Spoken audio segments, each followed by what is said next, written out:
Welcome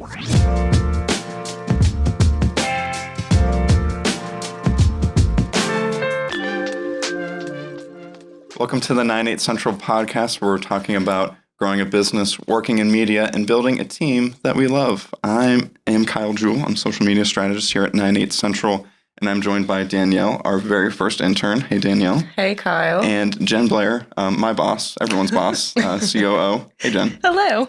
All right, and today, as we brought up in one of our previous episodes about social media through the generations, if you haven't listened yet, go ahead and listen. We talked a little bit afterwards about how we wish we could talk about the impact of social media too, and what it's had on, like, the positive, negative impact it's had on each of us. World-changing revolution, social media. Good things, bad things. Let's start with some of the good things, some of the positives of social. Danielle, what are some of the good things that social media has brought the world? Yeah, I think the most obvious is like the connection that you have with either like your family members you don't get to see, or like businesses or people like across the world. Just like in general, like the world is instantly connected.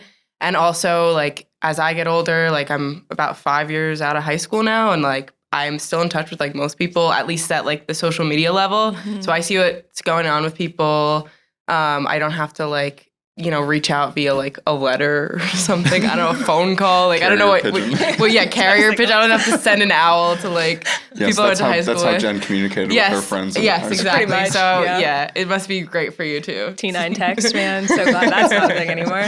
Wait, do you know what T9 is? I have no idea what Oh, that's amazing. I laughed, but I didn't know what it was. Thank you. Oh, that's good. That was We had to press a button like 4 times to get a letter. Yeah.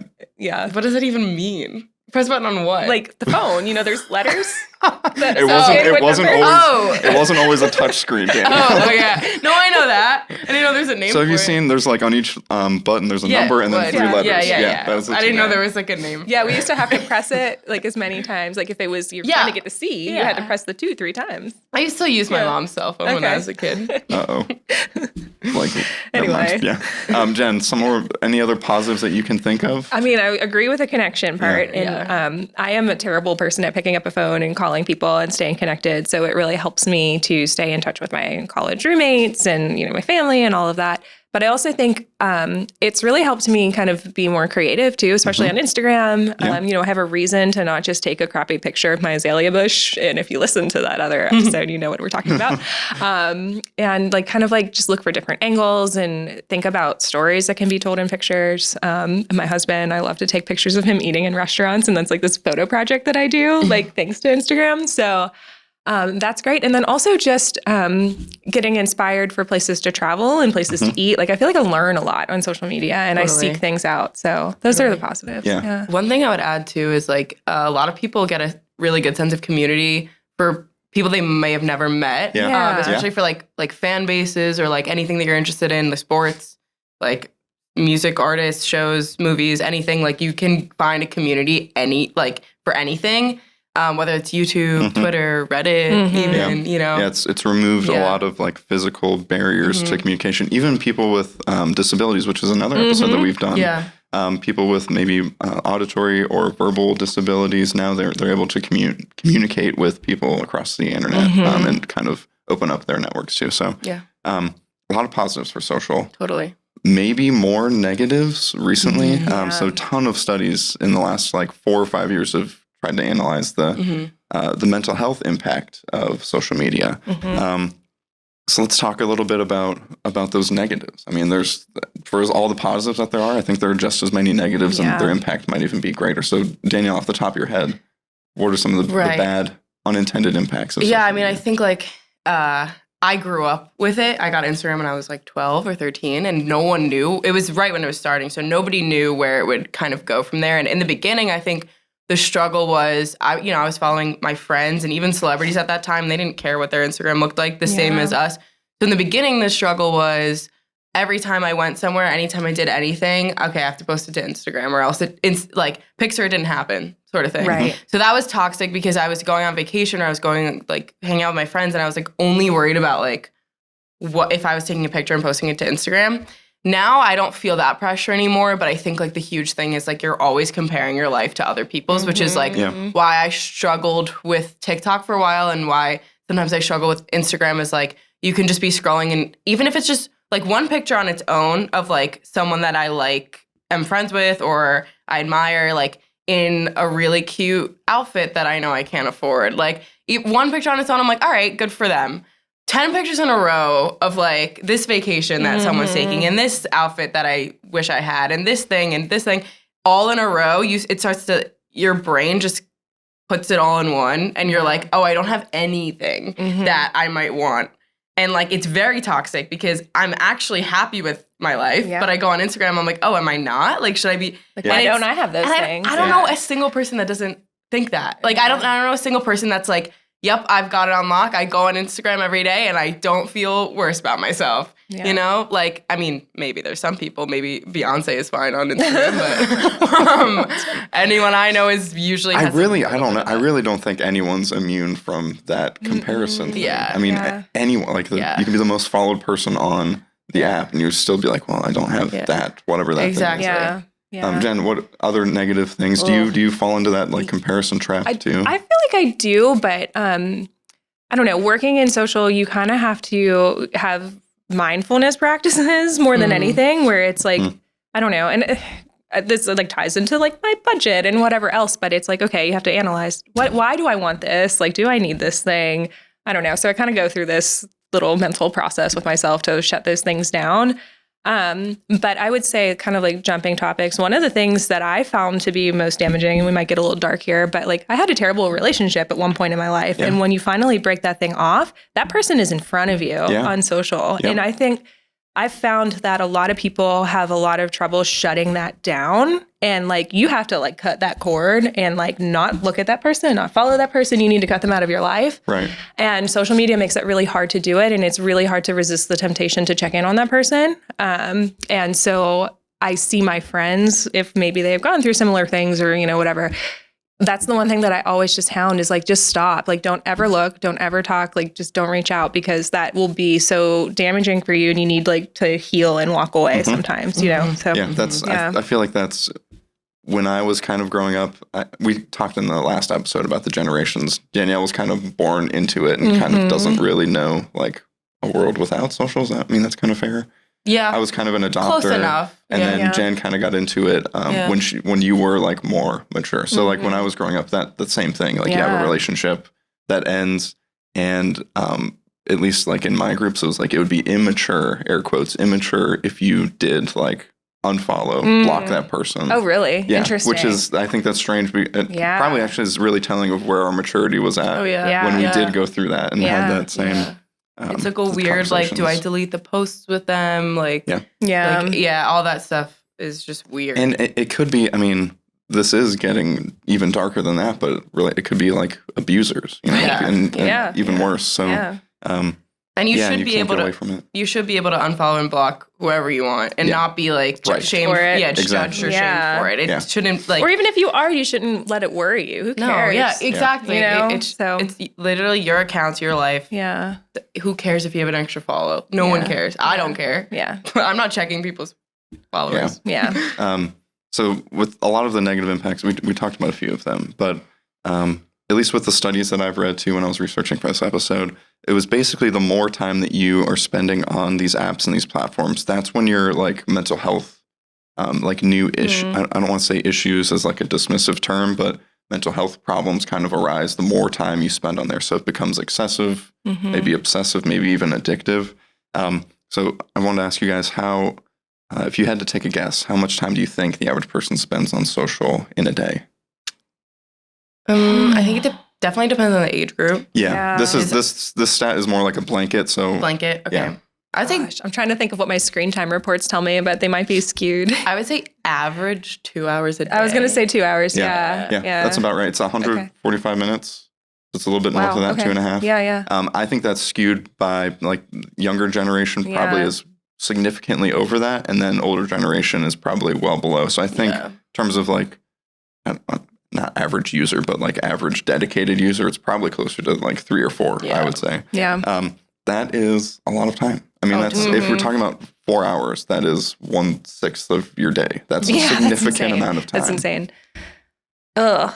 That makes me sad. There's so many other things you can imagine, do. imagine all the other, like any other task that you do throughout the day. Imagine like spending 4 hours a day doing that. Man. And it's no wonder Half a why work day. it's no wonder why you're getting exhausted. Yeah. Like checking these and Yeah. then being reminded of all the negative things. Yeah. The negatives always seem to outweigh the positives. I think this might even be factual too. Algorithms kind of tend to, I don't want to say reward, but things that are negative tend to be more passionate. And people are more passionate about them, which makes those Engagement negative goes up. things go higher in feeds. So you kind of can't get away from that. Yeah. That sort of thing. So when we talk about exhaustion, what is that? Can we define that for people? So that was what you said something at the end of the last podcast that was like people in my generation and my friends were getting exhausted, particularly by Instagram. And so I'm like really curious what you meant by that. I think there's an exhaustion level with like we know we're being like marketed towards or like all of the influencer stuff. There's that exhaustion of like what is real, what's not.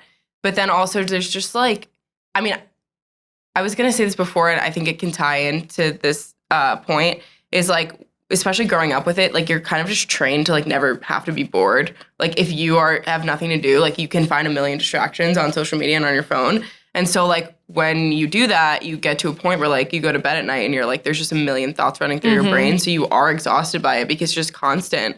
And like I said, like people my age group were like, it was fun when we were teenagers. And then like now we've like, it's kind of like we've come to a point where we're like, what even are we doing? Yeah. Like, who cares? Like, who cares what we post on Instagram? And now there's trends and stuff, and it's still trends, and you're still trying to look a certain way. So I'm not gonna like say that it's like great, but like it's like the photo dump trend where you just post random pictures that you took on like the side of the street of like something you thought was pretty, which I like, but now it's also still like I said, a trend.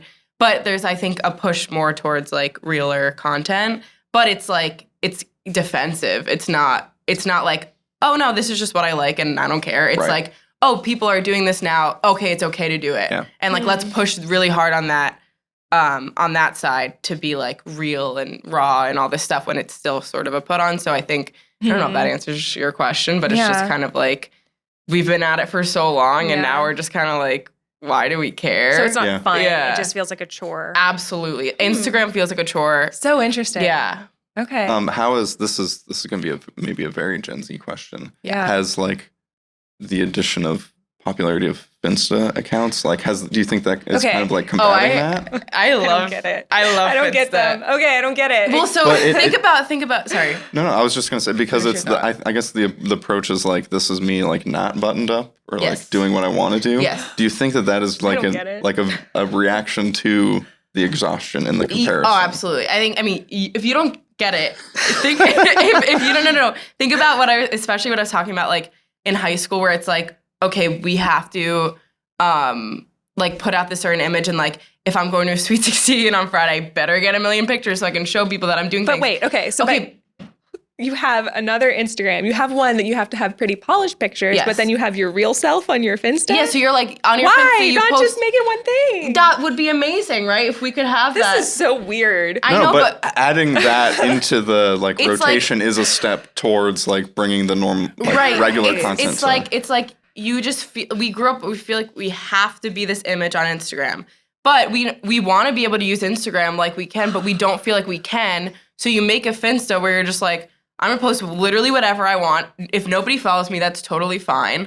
But like if my friends are following me and think that this is funny, like I use mine all the time and it's literally just like random pictures from the week. And like my friends will do the same thing of just like stupid posts, whatever. And it's like, you don't have to worry like, oh, what is my uncle gonna like, or my aunt or uncle gonna like think that this is weird and bring it up? But I also am like, I am totally okay with being a rebel, and I'm just like, I don't care if my mom sees this. Like, right, but I don't care if it's not even about that. It's just like I don't know, like it's nothing bad, but it's like, do I want, especially when you're just like that like anyone can see your Instagram. Yeah. Well, you're like, do I want everyone to see like this like funny video? Like, I don't care. I don't want them to think that I want them. Like, does that make sense? This is so weird. I mean, I'm not gonna argue. It's not weird but to it's like just so weird. any of us. I know. But And that was Danielle on Finstays. I'm getting really passionate about it now because it makes so much sense to me. Like, it's just such a given. Like, oh yeah, this account, no one cares. I mean, that's why it's stressful because you have to be two different people. yeah, but Like, I didn't that's choose so that. Weird. I But you are choosing it. No, but at least right? there is an outlet for that real Okay. post or that Right. the real caption. So I think Yeah. it's getting there. Yeah. Jen, Okay. you spend your time differently on social media Yeah. than Danielle, clearly. Yeah, right? What does exhaustion mean to you, though, on social? So, what's weird? I think for me, it's like so many notifications and just feeling like I have to be aware of what's happening. But also that's a really different perspective because it's not personal to me anymore. Maybe that's what it is. It's because I'm so desensitized to it that I just like my exhaustion comes from like just needing to have a pulse on everything that's happening in the client world and then feeling the pressure to respond and like off hours responses sometimes, which I'm a little bit more removed from that now, but like that's a toll and you just feel like you don't have a break. And I think that's exhausting.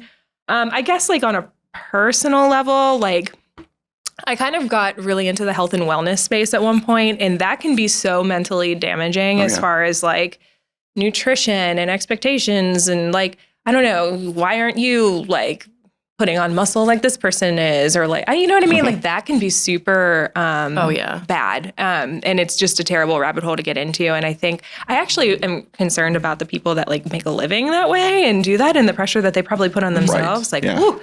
Yeah. But yeah. So like even just as like an outside observer watching some of these accounts, like, ugh, like what's it like to live that? I can't imagine. So Yeah. I will say, sorry, No, go to ahead. go back to the Finsta thing for literally one little bit. Is Oh that my God. in high school, my we're never gonna move No. on. It's just one point. My dance team coach and in my sorority that I'm not in anymore, both all of our accounts were monitored.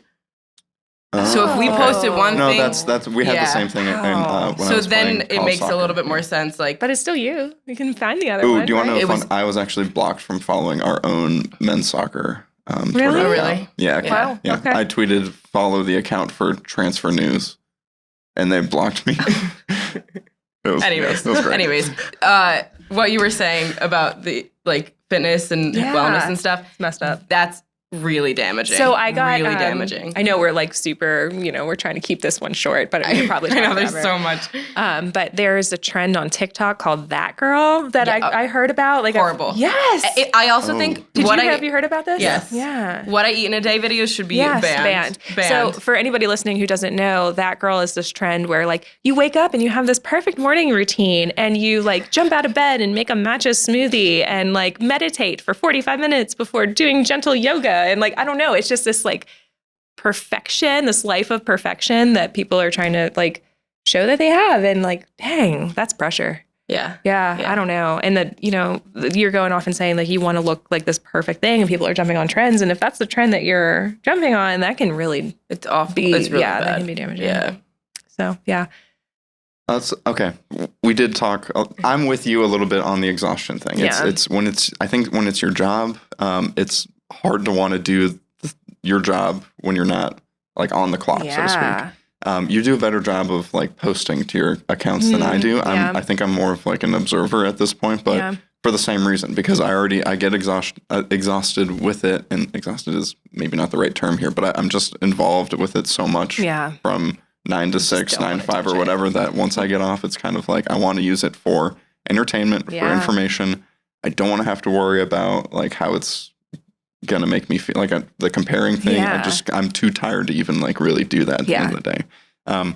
So for people who are listening and they're kind of experiencing some of these negatives too, I just wanted to go through some of the mental health problems that social media has been proven to cause over the past few years. And we can use our cheat sheet too to go through it. But I'll list through some of them. And then I'll list through all of them, and I would love to talk about like if you've experienced any of these. I think probably all of us have maybe experienced all of them at one point. So inadequacy through comparison. We've already talked about that. That is, I don't think anyone's excluded from that. I think that is, everyone has to find their own way to work through that and to understand that what you're seeing is on this highly curated app, on this highly curated post Yeah. from a mega influencer this is literally her job Yeah. or his job. That is not, you can't compare yourself because you're in a different situation. You have things about you that are better, beautiful, perfect too, and maybe they're just not things that can be shared through that app. Mm-hmm. So FOMO, right? Like all your friends went on that trip to Paris or whatever, and you my didn't God. get to go, and then you saw the pictures. And Last night, I was doing this assignment in the library, and I'm just like checking Snapchat every 5 minutes. All my friends are downtown. I'm like, you got to just push through. You got to Yeah. just push through. Exactly. It can be Yeah. really hard. Yeah. especially college kid, and if you're like a younger college student too, and this is your first time like out of the house. I remember my freshman year, Yeah. I never missed up an opportunity to like pass up an opportunity to go out, and grades suffered. Yeah. You know, that was almost a no-brainer. Yeah. It's tough. Isolation is another big thing. Although we are so connected, if you're on social media alone in your room, you're still alone, and that can kind of exacerbate the feelings of loneliness. Depression definitely, and that can kind of be caused by any of these too. Is that comparison? I'm not like this person. Can drive you further down. Totally. Anxiety as well. I feel like that's especially if you're kind of getting bombarded with information all the time. I think those depression, anxiety are probably two that are most common among definitely younger people. You're too. just constantly bombarded by like how people perceive you and how you're perceiving others, and another one is bullying. I mean, although it's made it easier to communicate, and that can be good, positive messages, it's also just as likely that it can be negative messages too, and mean and hateful comments. And I really don't think platforms are doing enough to address bullying and negativity. And absolutely not. there's, if you guys are interested, anyone listening or you guys too, there's an issue in, I follow the English Premier League soccer.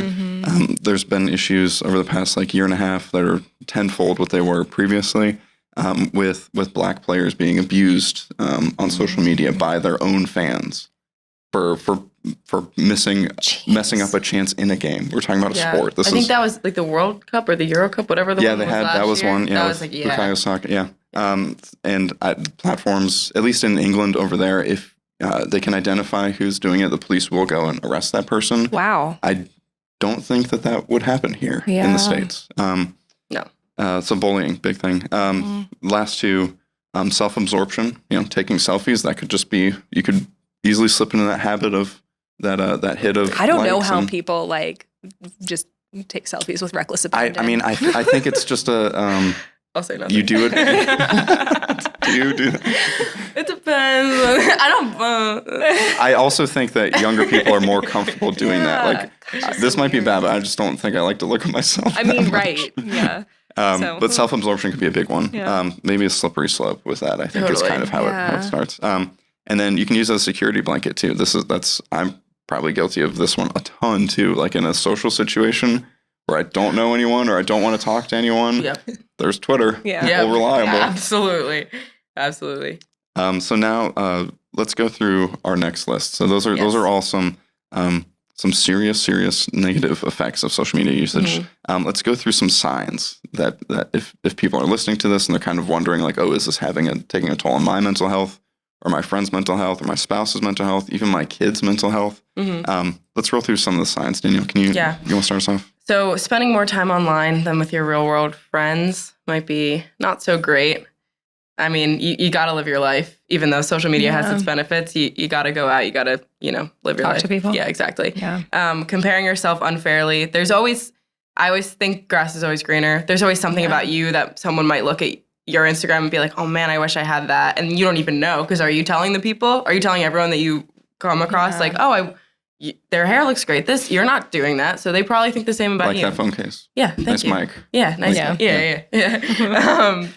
Distracted at school or work, pretty self-explanatory. It's right there to pick up your phone. Yeah. Everyone's guilty of it. No time for self-reflection. I think that's a big one too. That's one that I think people won't really think about if they're, so if their schedule is, I don't know, 8 hours of work, and then there's the other 4 hours when you get home. If you're just filling in all of those cracks in there with social media usage, you're not giving yourself time to like reflect on yourself or your day or things that kind of like contributed to whether or not you had a good day. Yeah. If you're just being overwhelmed or like consuming media until you fall asleep, that is not good. It's not healthy, and it can cause more of these issues. Yeah, absolutely not. Sleep problems, I think that sort of goes hand in hand. I think, also the blue light thing people talk about, too much blue light. Yeah, I wish I have blue light glasses. I don't know do if they too, do and anything. then my phone also does the night flip. Where I wish I knew more about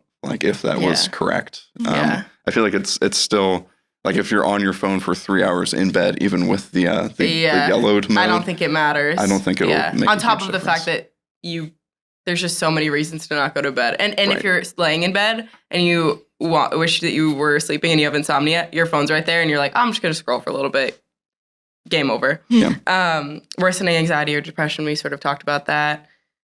Risky posts in order to gain likes. I don't think I've ever done that. No, I mean, it did feel silly like typing this one out as I was doing the research, but I mean, think about it. If you're kind of willing to do whatever it takes to get likes and get followers, it's in an online setting. Like, I mean, I remember in grade school, kids would just do weird stuff to get attention in class. Totally. And it was always more than just they wanted attention. There was always some other underlying. Even if it's not risky, like being someone that you're not. Right. That's also. Yeah. Well, I mean, you could compromise like future career endeavors or current. I mean, you could be kicked out of school for what you've done. So, yes, those are all really good signs too. And so Jen, for people that are worried about the impact of social media on their mental health, maybe they feel like they're using it too much, or they just don't like how they feel when they get done scrolling. What are some things that people can do to kind of change their habits? Working off the cheat sheet. Yeah, cheat sheet. Great. I mean, so reduce your time online, change your approach to social and refocus, spend time with friends and family, and make a list of things you're grateful for. So that's summing it up. But like, honestly, there is a thing on your phone and it's just focus mode. Like turn that on and it will help you kind of like put it away for a little bit. And I think that taking breaks and just realizing that, you know, get up and look around you a little bit. And maybe for people that are just on all the time, maybe that's a little scary, but like just do it. And it's amazing how that can kind of just change. I have an app. I think it's called Grow. I should probably check that. But if you can set like time, like for like an hour or something, I do it when I'm studying and it plants like a little tree. Oh, cute. And if you go off of it, then the plant dies. So you want to like grow your garden. So sad. That's awesome. That's such a great idea. Yeah. I think it's called Grow. Let's see. That's funny. But yeah, the last one, the make a list of things you're grateful for, I feel like that is one of the best mental health tricks overall to do. Absolutely. Absolutely. And everybody should be doing that. Yeah. Hand in hand with journaling too, which you're big on journaling. That's literally forever. That's if you have not journaled before, anyone listening, or Danielle too, if you haven't. I have. You have. Don't do it enough, but I should. No, it is such a good, even 10 minutes a day, just a really good way to kind of ground yourself and work on things. I'm not going to say things that matter, but kind of work on yourself. Well, cool, guys. This was great. I think this one was this is a really important topic. Very important. We work in this, so I think it's also, as much as we use it and we love to promote the positives of it, I think it's also good that we analyze the negatives and then provide some signs and then ways for people to kind of combat that. Yeah. And the value of stepping away. Yeah. Yes. Yeah, it's big. One thing too that I started doing in the last like year and a half, sounds really simple, maybe a little stupid, but it used to be like 15 to 20 minutes for me. Every 15 or 20 minutes, I'd have to like check my phone. If you start really small, if you're at 15 minutes, try going to 20, 25, 30, 35, get all the way up to an hour and a half without checking your phone. Just kind of make that part of your routine and build that new habit. Could be a good way too, just to get started for anyone. Blocking, muting, unfollowing. Yeah. Don't be afraid to do them all. And follow things you like on Instagram. Yeah. Don't feel pressured to follow. Yes. people. Unfollow the things. Yeah. Because it could be really fun. Like I followed like all the national parks, and now I just see like the park rangers there, and I'm like, this is so cute. That is the beauty that's kind of underutilized of social, is you can curate your own feed. You can curate what you see. Of course, there's 10 to 20% of what you see on there is kind of recommended by the platform, but you can kind of create your own experience. Yeah. I would recommend doing that. Yeah. Well, thanks everyone for listening. Again, we are 98 Central. Learn a little bit more about us at 98c.org. Follow us on social, but don't check on us. Don't all the ever do time. it. Yeah, no. And we'd love to hear too if we've missed anything, or if this is something that's helped you, or maybe you're a professional in mental health, and you can kind of provide us with some more tips on how to advise people. That'd be great. So thanks everyone. Yeah, thanks.